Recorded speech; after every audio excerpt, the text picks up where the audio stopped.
This episode brought to you by Cafe Imports, Minneapolis-based importers of fine specialty green coffees. Independently owned and operated since 1993, Cafe Imports has been dedicated to decreasing its impact on the earth through renewable energy, carbon neutrality, and by supporting conservational efforts in places where quality coffee is grown and also where quality coffee is consumed. Where does your coffee come from? And by the National Parks of Lake Superior Foundation. As a nonprofit, we rely on support from listeners like you. If you like what you hear, please consider a donation. To learn more and make a gift, visit us at www.gosuperior.org.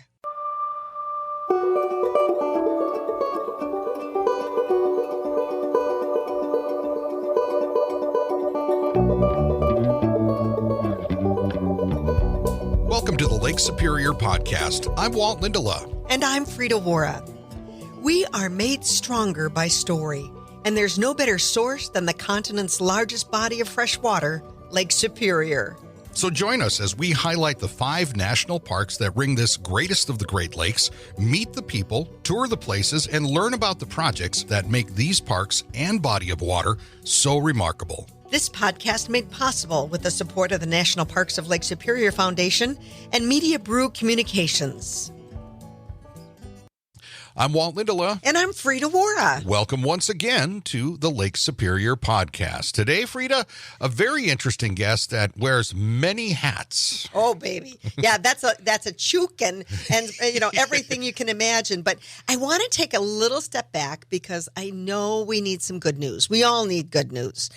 And I'm so proud. We talk a lot about the 5 national parks on Lake Superior, but in the whole scheme of things, there are 433 units of the National Park Service in our country and in the territories that we represent in the U.S. And when you combine them all, they equal about 85 million acres. And looking at that, like, well, what's 85 million acres? Well, Michigan alone, our state, and of course, we've got the mitten, but then up here where the wolf's head is, that accounts for 62 million acres. So our national park lands are bigger than our state of Michigan. And the state of Michigan, I think it ranks 11th out of our lower 48 anyway in size. Of course, Alaska's up there all by itself. But when we look at it, our country has 340.1 million people that live in the U.S., and who goes to the national parks? Who goes? We don't have the numbers for 2024 yet, but we do know in 2023, we had 325 million visitors. Now, they weren't all Americans, but the point is that nearly our population, we're not too far off from the 340, to have 325 million people went to see a national park or a national park property or units, like we have Grand Portage as a national monument. But the best part about that is when they go, they're a great economic impact to it because they spent $26.4 billion in those gateway communities. Now that turns out to be about $72 million a day. That's not what we got in Alger County. I got to tell you. I know that when we talked to Kathy, she'd say, well, that would be pretty good. But just looking at the economic impact and what a draw it is to visit national parks in this country. And that's where it comes in today with our guest, because we're going to talk here in just a moment with Kathy Reynolds, who is the CEO, Greater Munising Bay Partnership, Alger County Chamber of Commerce, and Executive Director of the Munising Downtown Development Authority. It's based in Alger County, Michigan, on the shore of Lake Superior, where we also can find the Pictured Rocks National Lakeshore. Absolutely. And we welcome now to the program, Kathy Reynolds. Hello. Hey, I hope everybody's doing well. We are doing well. There will be a quiz on what Frida just went over with just a moment ago. I do some research? I was frantically writing it down. Now, you, as we mentioned, wear multiple hats, multiple chooks, so to speak, and you have with the Munising Bay Partnership, the Alger County Chamber, the Downtown Munising Development Authority, all of this. Let's start a little bit about you, your background. What were you doing? How did you end up getting to Alger County, Michigan? Yeah, years ago,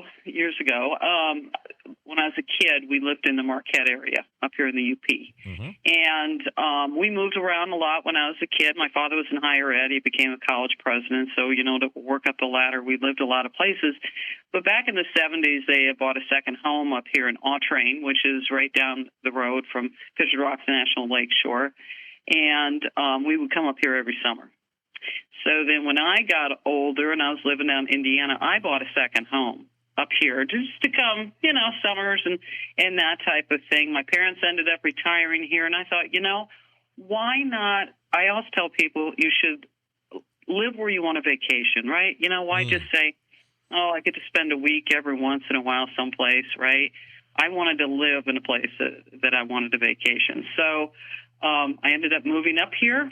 And I was in higher education for a long time, administrator and faculty member for about 25 years. And the job opened up in Munising, and that was 14 years ago. And I love projects, and I love trying to make things happen, that type of thing. So and I love challenge. So that's how I ended up in Munising and the job I have. She loves challenge. I love it. I mean, some people just have one of those titles, right? Mm-hmm. Kathy, you have all three. Are you like, your juggling act has got to be amazing. How do you handle it? Well, we are a small town, and Munising itself is under 2,000 people, so it is a small town. And, having all three is unusual. I think we're the only office like it in the state of Michigan that's got all three things. But I always tell people, economic development, we're the economic development office of the county, right? So what we do affects what happens in our downtown with our, the DDA part of my job, the other 50% of my job. It has to do in what we do with the DDA, how we improve the downtown, how we make it more walkable and livable and those things. That affects economics on the other side. What we do with the chamber in regards to, we run a visitor center, what we do with that, we're able to find what people want and what they like when they come in the door. I think that's really unusual for somebody in my position in economic development. I get to hear every day what people that are coming into town think about it, right? What do they like? What do they don't like? What's bringing them here from Germany? What's bringing them here from Texas? All those kinds of things. I get to hear that. So even though it's sometimes a lot of different things to try to juggle, they really mold well together. They really do. And what I do in one thing or what we do in one thing helps the other organization. It really does. And I guess it's easier to control when you're just, one office doing all of them. You're kind of able to control some of those things. So, but it works out. It works out really well. And the size of the community, it allows us to combine those things together and maybe make that a little more efficient and cost effective. Yeah, I can see that. And there's a lot of interconnectivity there because with Munising as a location, as you talk about economic development, and then you also talk about the tourism side of it, and then you talk about the businesses and all working together, interconnectivity is really the message there, isn't it? I mean, that, I guess I could see that would make sense that all three could be under your purvey. Are there challenges with that? I mean, what are some of the things that maybe are unique to that combination? Well, I suppose it's unique to the fact that, half of the office is Greater Munising Bay Partnership with the chamber falling under that, right?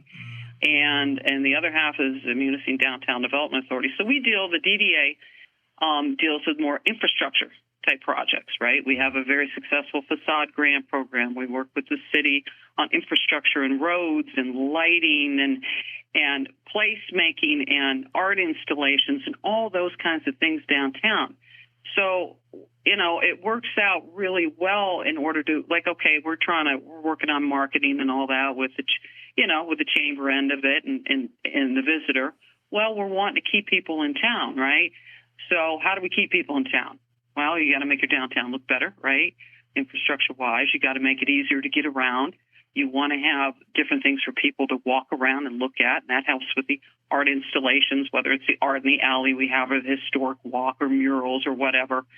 And then, again, it gives me a lot of data in regards to the economic development side, what's going on and and what's the economic impact of different things, and entrepreneurs, how to work with them better if they're coming to town and they're wanting to start a business.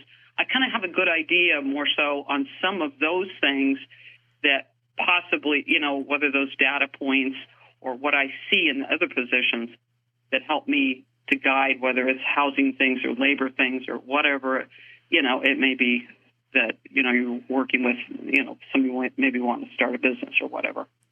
Kathy, would you say that tourism is the number one industry for Alger County? It is now. It is now, at least, for definitely for Munising and the sure thing for Grand Marais, which is the other gateway community on the other end.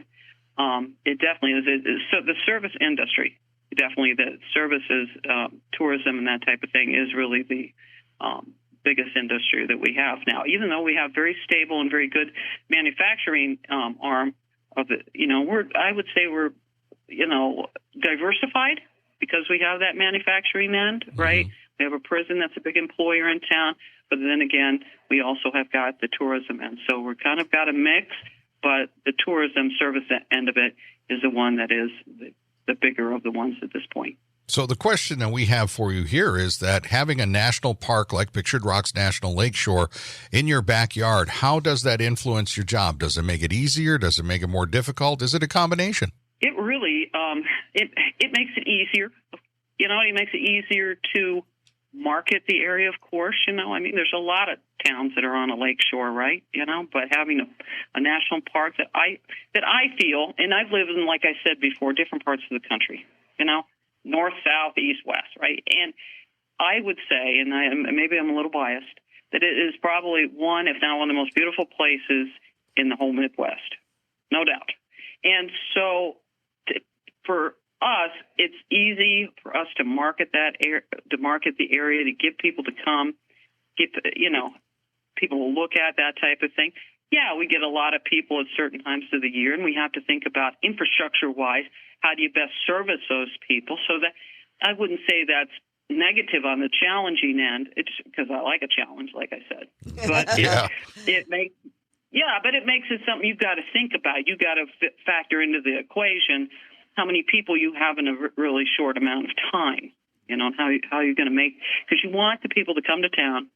You want them to have a great experience, not only in Munising, in the whole county, or in Grand Marais, whatever it may be, but you want them to have a great experience in the Upper Peninsula.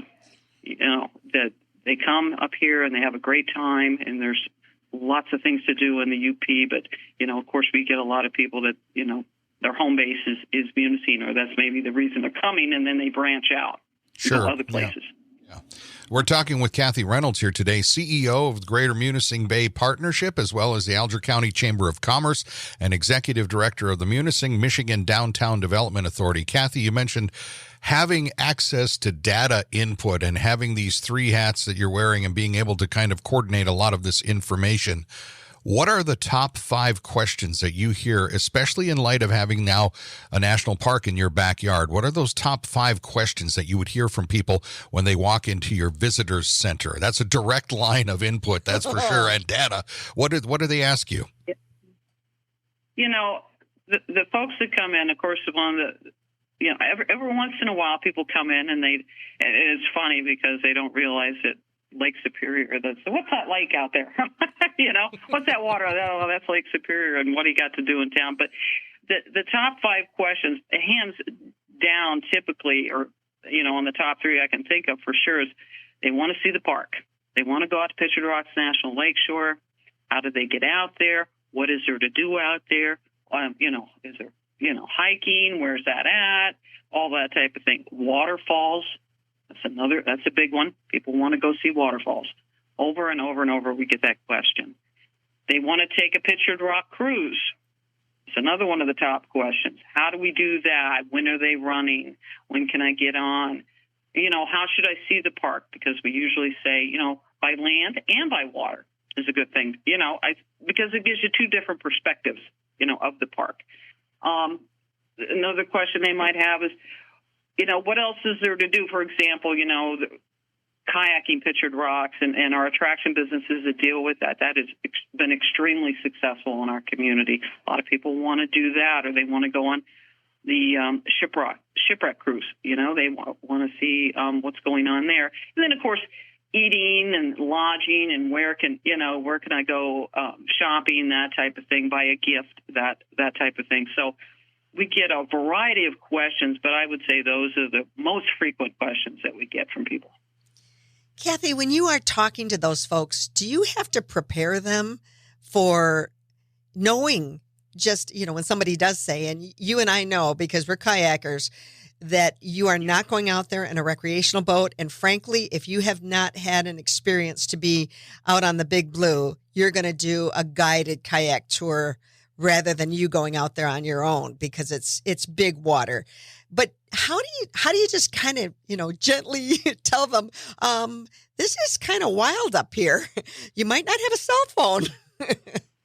Yeah, sometimes, people forget there still are paper maps out there, but we strongly encourage paper maps or for them to download something off an app.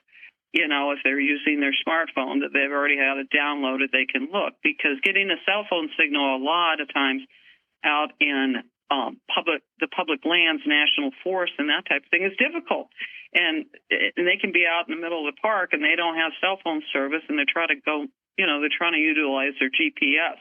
They end up on back two-track roads and muddy situations and stuck out in the middle of nowhere, right? So we try to encourage that. And of course, in regards to kayaking, a lot of people, they love the water and they want to get out there in the kayak. And so many times, and bless their heart, but so many times they'll say, I've got, brought my kayaks with me, and we're wanting to know where to put them in the water. And first question we all say is, what kind of kayak you got with you? Mm-hmm. You got a recreational or a sea kayak? And a recreational is the type that you would use on a small lake or on a river, that type of thing, for those of you that aren't aware. First off, we say, no, you do not want to utilize a recreational kayak on Lake Superior. That is not the place to utilize it. You can use it on our rivers and our small lakes, and it's great for that. But no, and unless you, like you were mentioning, Frida, unless you have really good, let's say really good, or a lot of experience being out on a lake, Lake Superior, not a lake just period, but Lake Superior, because it's much different. And you've got a spray skirt, and you know what you're doing, and you've got all these things prepared, you really should take a guided kayak tour. And we're not trying to, some might think, well, you're just trying to make money for those businesses. No, we're trying to save lives. And I'm serious about that. Yeah, right, exactly. Yeah, it's about saving people's lives, not only that are in the kayaks, but also the people that got to save them. You don't want anybody getting hurt. And and that weather can change. And as we know that live up here, that look out there, you might go out there and 15 minutes later, and it'd be beautiful and flat. And 15 minutes later, you got a whole different situation. Exactly, and what people don't realize is those, Pictured Rocks, those are flat a lot of times on the side, so there's nowhere to get out. So it's not like you can just, go up to some, rock thing or some formation thing and just crawl out and go onto the land. No, once you're out there, you are out there. So, one thing I'm hearing from you, Kathy, is that we're talking a lot about lake-driven, national park-driven business, tourism, visitors to Alger County. That's summertime. A lot of that is summertime. What about winter season visitors? I've got the outdoor recreation, the snowmobile, skiers, all of that, even ice climbers with the festival every year in Munising.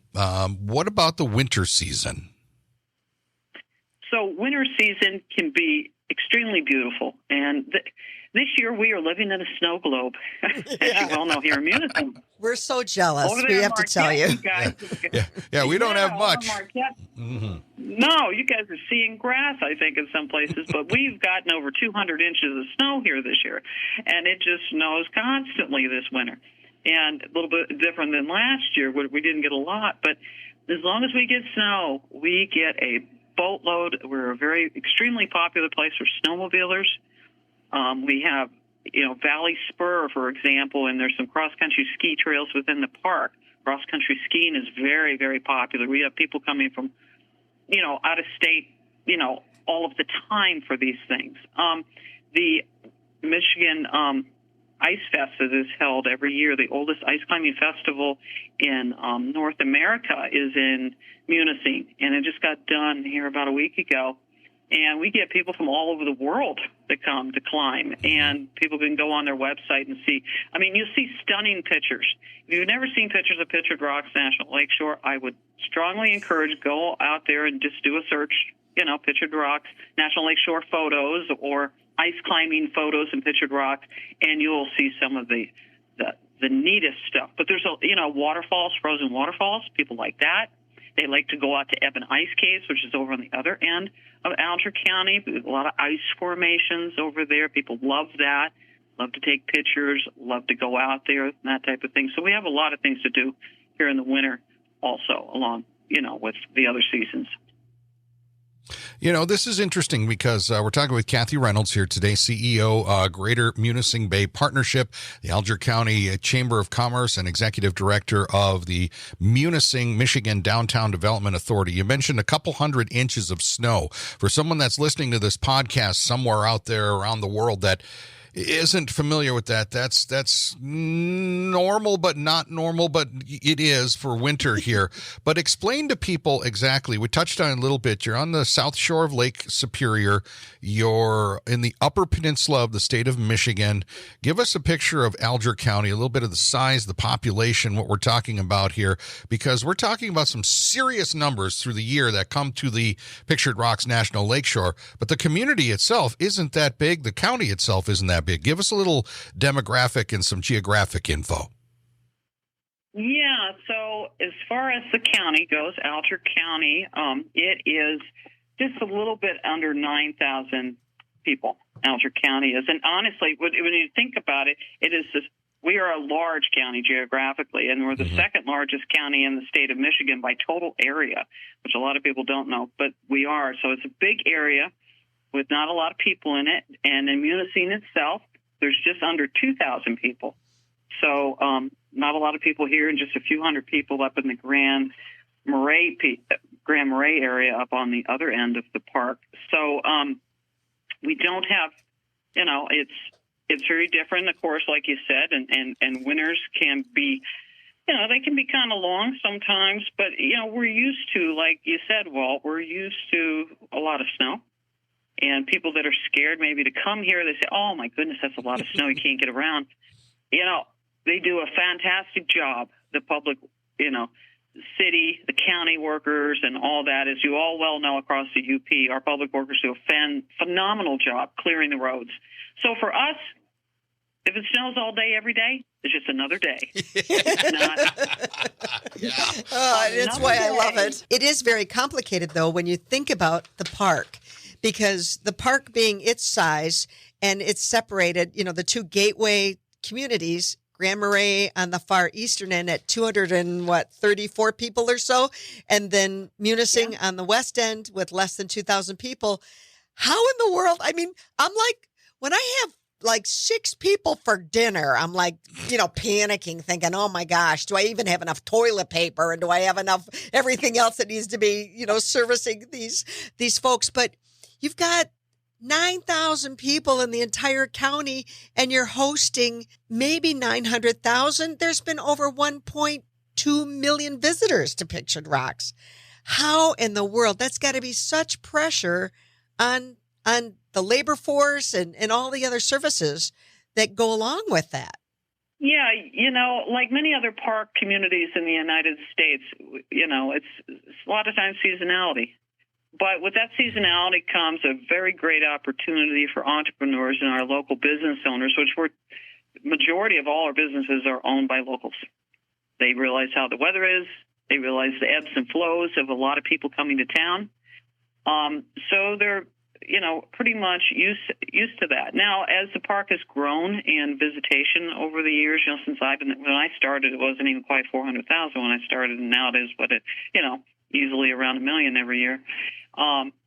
it can be challenging for the community, the people who live here year round. You can't make a left a lot of times when you're wanting to get out on the main road. Even the grocery store, right?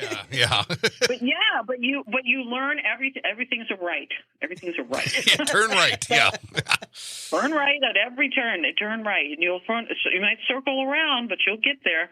But they've. It was tough, I think, in the beginning for the community with all the people. But I think it's slowly they've gotten used to it. They realize how important it is to have those tourists come to the community and support the local jobs, the local entrepreneurs, all the people that work in the service industry to be able, because a lot of people work in it and they make good money, during the time, that it's busy. So that's just the ebbs and flows that we work with in Munising, and it may be challenging a little bit at first when it got really busy, but we've built around that infrastructure-wise, and with our businesses downtown, we've grown with that and been able to service our people so much better and work everything out really well. We're talking about, of course, people that might have some sort of an idea of outdoor recreation, winter or summer, or camping, or at least getting, in effect, away from it all, right? How do you prepare someone maybe that they're listening somewhere in an urban environment, another country, and they're like, man, that sounds great, but am I even cut for, from the right cloth? How do you prepare someone to explore what Alger County has? How would you get them to say, come and try it and get them ready for it? Well, I would encourage them, first off, like I said, pictures say a million words, right? Thinking, should I do that? Look at some of the pictures, and you're going to say, hey, I want to go there. That is really cool looking. You might want to visit a couple different websites, like ours at algercountychamber.com, or munising.org is another real good one to go to that you can find out some more about it. The visitor centers, if you happen to be up here and you get up here, stop at an MDOT center. Stop at our visitor center in town. Stop at the visitor center there at Munising Falls where the Parks Visitor Center is. Call our office, if you find it online, just look under Alger County Chamber. Call our office and we'll spend time talking to you and walking you through stuff. I think those are some of the best ways maybe to start off planning, and always make reservations as early as you can once you decide, because things do get busy during certain times. Absolutely. Yeah. The one thing I wanted to make sure people know is that when we talk about like Pictured Rocks National Lakeshore, and we're talking about 800,000, 900,000, maybe 1 million people, and you kind of said it sort of offhandedly in our conversation, about 1 million people that'll come annually. That is a good point right there, is if you're going to do the visit, plan early, plan accordingly, right? Exactly. And don't forget about fall. I lived in the Northeast up in New Hampshire and Connecticut before, and I can tell you from living in the Northeast, some people say, you got to go there to see great fall colors. Our fall colors are bar none just as well as up there without as many people and without the traffic. We have extraordinary fall colors here, and fall's a great time to come. And so is spring. What I love so much, Kathy, you and I, we're watching flowing water all the time. You're right there on the train, and you absolutely have like the picture perfect place to watch water. But when you get an opportunity before leaf is on in the spring, and you have those waterfalls, they are amazing. And to get out there, you might also run into a few morels. There could be some wild leeks. And, certainly before you get a chance to get out there and, I'd like to beat the bugs. We probably should let everybody know there is a disclaimer there that you could be a quart low if you come on Memorial Day, but, you just don't want to bathe. That, just smell a little bit like a bear and you'll be fine, right? That's right. That's right. And some years are harder, when it comes to bugs, as far as more bugs, and some years you don't see as many. So and people want to know about that. It's really a guess. Right. So just make sure you're prepared in case you're out in the woods and you need to be, bugs. Be ready. Yeah. Well, Kathy Reynolds with us here on the Lake Superior podcast.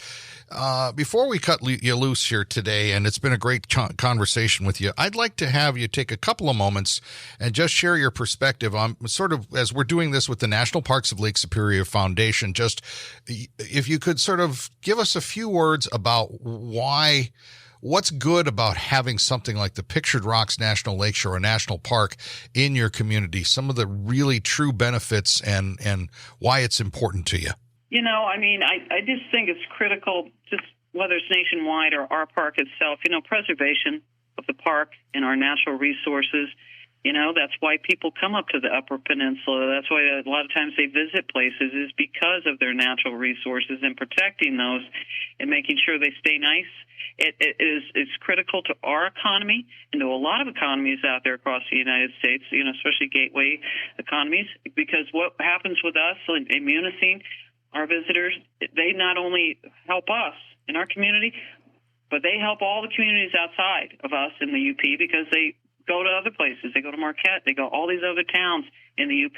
So they're helping support them economically. And we want to make sure that these places are preserved, that they are staffed well so they can take care of all the visitors that Frida talked about before. We want to make sure that everything is supported as much as it can be supported. And we all need to, I think, make sure that happens not only for us, but for everybody else that wants to visit, and everybody's kids and everything else. So It's a good point. Very important. Yeah, very important. That's Kathy Reynolds joining us here on the Lake Superior podcast today, CEO of the Greater Munising Bay Partnership, Alger County Chamber of Commerce, and Executive Director of the Munising Downtown Development Authority in Munising, Michigan in the Upper Peninsula. It's been a pleasure chatting with you, Kathy, and there is so much more we could talk about with just a small space with a great experience, and it's been great having a chance to chat with you a little bit here today. And thanks so much for having me. Really appreciate it. It's Kathy Reynolds, who is the CEO of the Greater Munising Bay Partnership, Alger County Chamber of Commerce, and Executive Director of the Munising, Michigan Downtown Development Authority. There was a lot to talk about and a lot to take in with that, Frida, but it just goes to show that even though the population of Alger County might be small, the experience is vast.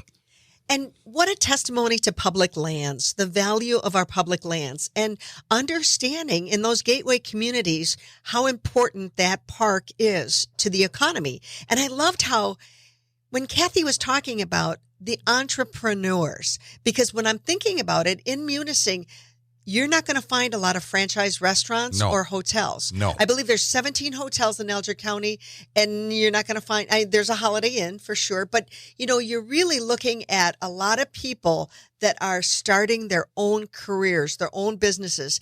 And they look at, yes, I'm living in a county of less than 9,000, but I can service almost 1 million visitors. It's amazing. Yeah. And they come to the community, they come to the area, they come to the region, and they come to the Pictured Rocks National Lakeshore, a national park right in Alger County, Michigan.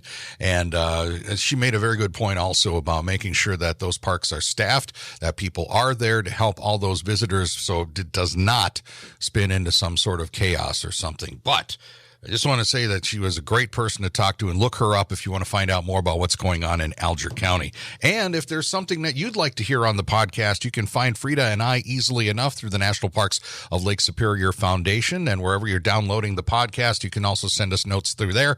And we always like to hear from you. If there's something you'd like to hear about what's going on around the big lake, Lake Superior, and the national parks, we'd be happy to talk to you about it. But that's going to put the wraps on it for another one of these actually pretty darn good little Lake Superior podcast episodes. This one, I like this one a lot. That's going to do it. I'm Walt Lindala. And I'm Frida Waara. Thanks for listening.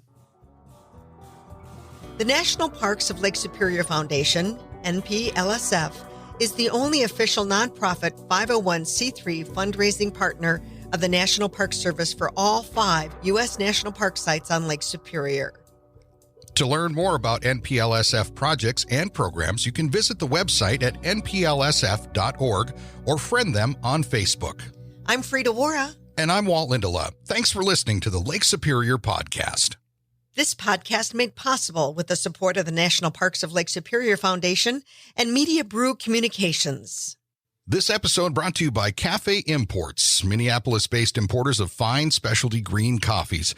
Independently owned and operated since 1993, Cafe Imports has been dedicated to decreasing its impact on the earth through renewable energy, carbon neutrality, and by supporting conservational efforts in places where quality coffee is grown and also where quality coffee is consumed. Where does your coffee come from? And by the National Parks of Lake Superior Foundation. As a nonprofit, we rely on support from listeners like you. If you like what you hear, please consider a donation. To learn more and make a gift, visit us at www.gosuperior.org.